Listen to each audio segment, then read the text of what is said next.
हरे कृष्णा। हम लोग श्रील भक्ति विनोद ठाकुर द्वारा रचित पुस्तक श्री हरिनाम चिंतामणि से चर्चा कर रहे हैं। हम इसके 15वें अध्याय से चर्चा कर रहे हैं, जिसका शीर्षक है भजन प्रणाली। हमने 24वें प्यार तक चर्चा की। आज हम 25वें प्यार से आगे की चर्चा करेंगे। 25वां प्यार इस प्रकार से है। जीवे नाम कृपोदय स्वरूप आलदनी, संवितेर सार युता भक्ति स्वरूपिणी। जब पवित्र भगवत नाम बद्ध आत्मा पर कृपा करता है, तब मूर्तिमान भक्ति जीव के सामने प्रकट हो जाती है। यह मूर्तिमान भक्ति भगवान की आह्लादनी शक्ति, आनंद प्रदान करने वाली शक्ति, संवित शक्ति, दिव्य ज्ञान प्रदान करने वाली शक्ति, इन दोनों शक्तियों का संयोजन है। जब व्यष्टि जीवात्मा को भगवत कृपा प्राप्त हो जाती है, तब आह्लादनी शक्ति तथा संवित शक्ति संयोजित होकर मूर्तिमान भक्ति बन जाती है। तो आह्लादनी शक्ति क्या? आनंद प्रदान करने वाली शक्ति। और संवित शक्ति क्या? दिव्य ज्ञान प्रदान करने वाली शक्ति। तो जब हम पवित्र भगवान नाम का उच्चारण करेंगे, तो पवित्र भगवान नाम बद्ध आत्मा पर कृपा करेगा, हम पर कृपा करेंगे, और फिर मूर्तिमान भक्ति जीव के सामने प्रकट हो जाएगी। मूर्तिमान भक्ति मतलब आह्लादनी शक्ति और संवेद शक्ति का संयोजन। अब भक्ति देवी जब प्रकट हो जाएगी, तो भक्ति देवी क्या करेगी? तो इससे अगले प्यार में बताया गया है। आविर्भूत है नामे प्रस्फुटित करी, रसेर सामग्री प्रकाशय सर्वेश्वरी। जब पवित्र भगवनाम रूपी पुष्प पूर्ण रूप से खिल जाता है, तब भक्ति देवी रस के अवयवों को प्रकट करती है। तो यहाँ पे रस मतलब दिव्य रस। देखिए, पिछले प्यारों में हमने चर्चा की थी किस प्रकार से जब हम शुद्ध नाम बोलना लेना शुरू करेंगे, पवित्र नाम लेना शुरू करेंगे शुद्धता के साथ, तो ये पुष्प खिलना प्रारंभ होगा। और ये पुष्प किस प्रकार से खिलेगा?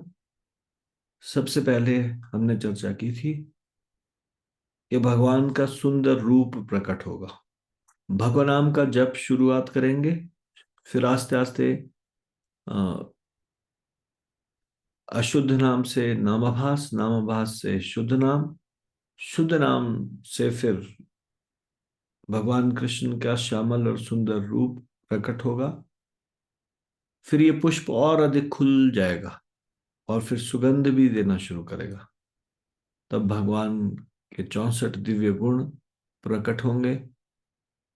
तो भक्त पवित्र नाम में उनके गुणों को प्रकट होते देखेगा। फिर ये भगवान नाम रूपी पुष्प और खिल जाएगा, पूर्णतः खिल जाएगा, तो लीलाएं प्रकट होगी। और अब बताया जा रहा है कि जब ये और पूरे रूप से खिल जाएगा, सुगंधित हो जाएगा, तब भक्ति देवी, मूर्तिमान भक्ति प्रकट हो जाएगी। भक्ति देवी फिर दिव्य रसों के अवयवों को प्रकट करेगी। शासन करने वाली शक्ति प्रकट हो जाती है भगवान श्री कृष्ण के पवित्र नाम के माध्यम से। वह रस के अवयवों को प्रकट करती है। विशुद्ध चिन्मय जीव लभिया स्वरूप, से रसे प्रवेश है ए अपरूप। अपने शुद्ध आध्यात्मिक रूप को प्राप्त करके जीव अपने रस में प्रवेश करता है। यह अत्यंत सुंदर तथा अद्भुत होता है। फिर जीव अपने शुद्ध आध्यात्मिक स्वरूप को प्राप्त करेगा। मूल आध्यात्मिक रूप को पुनः प्राप्त कर लेगा। आध्यात्मिक शक्ति रसों को प्रकट फिर आध्यात्मिक शक्ति रसों को प्रकट करती है तथा आत्मा उन रसों में प्रविष्ट हो जाती है। मूल स्वरूप प्राप्त होने के बाद क्या होगा? मूल स्वरूप प्राप्त होने के बाद आध्यात्मिक शक्ति दिव्य रसों को प्रकट करती है। आत्मा उन रसों में प्रविष्ट हो जाती है।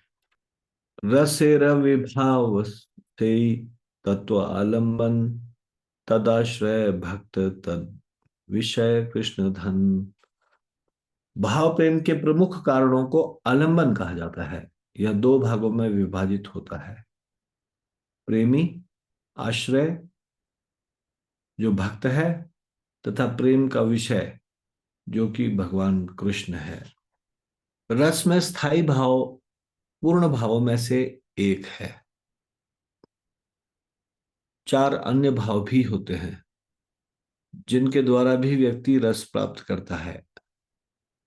ये चार रस के अवयव है: विभाव, अनुभाव, सात्विक भाव तथा व्याभिचारी या सहचरी भाव। विभाव दो भागों में विभाजित है: आलंबन तथा उद्दीपन। आलंबन मतलब प्रेम का प्रमुख कारण, और उद्दीपन मतलब वो वस्तुएं जो प्रेम की भावनाओं को अधिक स्फुर्त करके उत्तेजित करती है। वे वस्तुएं होती है जो भगवान श्री कृष्ण के रूप तथा गुणों से प्रारंभ होती है। जब विभाव में आलंबन तथा उद्दीपक एक साथ मिलते हैं तो परिणाम स्वरूप अनुभाव का प्राकट्य होता है। अगला परिणाम सात्विक भाव में भावावेश होना है। क्रमशः सहचरी भाव भी प्रकट हो जाते हैं। तो ये इस तरह से हुआ: पहले स्थायी भाव, फिर विभाव, फिर अनुभाव, फिर सात्विक भाव, और फिर व्याभिचारी भाव या सहचरी भाव। तो विभाव दो प्रकार के हैं: आलंबन और उद्दीपन। तो आलंबन और उद्दीपन हमने चर्चा की थी, प्रेम का मुख्य प्रमुख कारण और वस्तुएं जो प्रेम की भावना को और उत्तेजित करती है। तो यहाँ पे आलंबन के विषय में बताया जा रहा है। भाव प्रेम के प्रमुख कारणों को आलंबन कहा जाता है। आलंबन फिर से दो भागों में विभाजित होता है: प्रेमी और प्रेम का विषय यानी कि भगवान कृष्ण। प्रेमी मतलब भक्त, भगवान का भक्त और भगवान। नाम करे अविरत भक्त महाशय कृपा करी रूप गुण लीलार उदय। जब भक्त